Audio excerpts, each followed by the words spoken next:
Hi, juniors. This is Mrs. Carl here. Today, I'm here to talk to you about the scheduling process for the 2021-22 school year. The course scheduling process is a linear process where each step builds on another. So the first step is your teacher inputting course recommendations for next year for core courses. The next step is students reviewing those recommendations and their elective selections with their teachers, family, or counselor if necessary. Then students input those selections starting November 13th in Home Access Center. And it's important that you complete this before you meet with your school counselor. Then students will have time with their school counselor during their course selection meeting to make sure everything's inputted correctly into HACC. Then course verification sometime in the spring will be sent home. It's important that if there is an error on this sheet, you let your counselor know that there's an error before the deadline so we can ensure that that's rectified. If necessary, we'll reach out to you to communicate any schedule conflicts or courses not running prior to school starting next year. It's also important to note that courses are created after we meet with all of our students. So once we get everybody's course selections, then we start looking at the master schedule and building course sections. So just because your friend might have a date that's earlier than you for course selection does not mean they get priority. We also want to talk about the purpose of the scheduling meeting. It's a focused 10 to 12-minute meeting. It's really time for the counselor and the student to review their course selections in HACC, their current credits and academic standing, and ensuring that what they are taking is bringing them towards their goal of graduation and beyond. Of course, we want you to ask questions about different electives. Just know this isn't the time where we're going to spend a great deal of time planning for life after high school. That'll be done in a more intentional junior meeting at a later time. Now, it's important that you make sure you attend during your scheduled date and time. You can find your assigned meeting time on posters in the hallway, in your email, and on your counselor's Google Classroom. This meeting is not time to start thinking about selections. We really want you putting a lot of time in having good, rich discussions with your teachers and family and counselors prior to this meeting taking place. Selection should be thoughtfully considered and inputted into Home Access Center prior to your meeting with your counselor. So we are going to meet with our juniors right after winter break. That gives us 2 weeks to make sure we get all the juniors. And also, if the meetings do run longer, we have some additional time to make sure that you are all set to pursue your post-secondary plans. For recommendations, we strongly suggest that you follow what your teacher recommends. They're based on your performance and their knowledge of what future courses might look like. Certain courses will be locked. Lunch study will be locked. You can't waive a lunch study for a full-hour study hall. However, for reversing a course recommendation or waiving a lunch for an additional class, we can provide you with those forms and processes. Just reach out to your counselor either ahead of time or during your course scheduling meeting so we can provide you with those electronic documents. I briefly want to go over the graduation versus college requirements for admission. It's important to note that our graduation is kind of the bare bones of what's required for students. But if you plan on going to college, we recommend that you take a look at the right row. So the row or the column, I should say, all the way on the right. And I would even argue that some schools would like to see an additional year of science. So 4 years of English, 4 years of science, and 4 years of math. The most important thing that you can do is no matter what your post-secondary plan is, whether it's trade or technical school, military, going to a 2 or 4 year college, just review the admittance criteria ahead of time for potential places you'd like to go after high school to ensure that the courses you are taking next year will allow you to be admitted or give you a good chance of being admitted into the program you wish to pursue once you leave us here at North. So just some things to think about for next year. Colleges will look at your grades and GPA from freshman through senior year. A lot of my students say that, like, no, they only look at your grades freshman through junior year. Well, that might be true for admission purposes. Colleges will receive a final transcript that has your grades all through high school and the courses you took. So it's important that you don't lessen your course rigor for senior year, but rather keep on that same trajectory that you've had for the last 3 years, if not improve.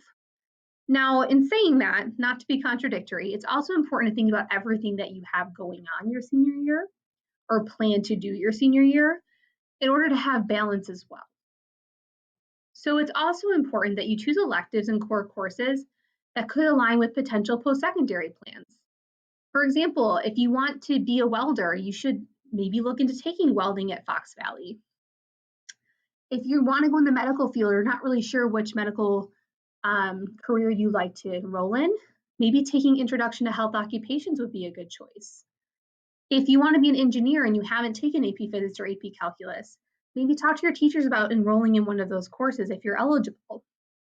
If you want to be a teacher but haven't taken child development, maybe that's something you'd like to explore. Bottom line is it's important that you consider what your plans might be for after high school. So maybe you can have some elective experiences here at North that can help you either decide or further your knowledge in a potential career path. For seniors, or rising seniors, I should say, I always like to talk about ECC and Fox Valley as potential options for next year. If you are aware of these courses and you're planning on taking them, it's important that you still choose courses if you're a North student next year. Now, this doesn't mean that you haven't gotten into the program, but we always will keep a schedule for you here at North, no matter what your plans are for next year. It's important that you tell your counselor that you're planning on attending one of these programs during your course scheduling meeting. If you choose one of these programs, there are strict deadlines that you need to be aware of, and that is why it's so important to notify your counselor. Fox Valley offers many career programs that typically occupy 3 periods of your schedule. Examples include welding, computer game design, and cosmetology. Where ECC offers a couple different programs, and depending on what you choose, your schedule might look different. So we have a couple of different dual credit options. So we have some options that allow you to take a class here at North, such as English 101, 102, or we have Math 102, where we have also Accelerate College, which is a full-time program where you actually go to ECC and you don't come to North at all. While you're still a North student and can participate in sports and still be an active North student and go to dances and things like that, you would not go to school at North for the Accelerate College program. Now, ECC offers CTE programs as well. Now, these are similar to Fox Valley with only being gone part of the day as well.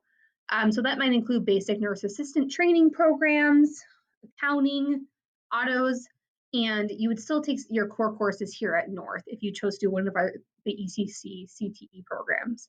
If anything I said sparked your interest and you want to know more, please reach out to your counselor as soon as possible so we can get you some additional information on that. When you're choosing classes, it's important to note that just because you choose a class, it does not mean that you're guaranteed admittance into this course. Simply stated, just because you picked it, it doesn't mean that you're guaranteed to take it next year. Some classes have limited offerings. If you do not get into your desired course, we will communicate with you and work with you to get your next preferred choice. Courses that may conflict with each other sometimes include AP courses, music courses, teaching learning practicum. These courses are often only offered 1 or 2 periods, which means that they might not be offered at the same time as other classes that you chose. You must have 6 classes in your schedule or the equivalent of 3 credits per semester. So as long as 6 periods of your day are taken up by a credit-bearing class, you'll be considered a full-time student and you will be all set. You do have a better chance of getting the classes you want when you select your courses by December 18th. You will be responsible for logging into your counselor's virtual Zoom meeting room at your assigned date and time. If you're in class, Mr. Peters will share a process on how to meet with your counselor. Your counselor will share their Zoom meeting link in their Google Classroom so you can know which office room to go into virtually, and your counselor will admit you from the Zoom waiting room. Just please be patient if your counselor is a minute or 2 late. Where can you find the different courses? Just go to the course offering book underneath academics on our North website, And then when you click course offerings, it'll take you to a guide of all the different course offerings that we have, both core courses and elective offerings. How to choose classes in Home Access Center. You did do it last year. However, if you need a guide, we offer it on our CCR homepage or our CCR website. If you go to students and then to our CCR website, click course selection. There's a course request link that walks you through step-by-step on how to input these course selections. Lastly, we want to thank you for taking the time to listen to this presentation. If you have any questions or would like to process through a few ideas with your counselor, we encourage you to reach out by phone or email. All their contact information can be found below. Have a wonderful day. Thank you.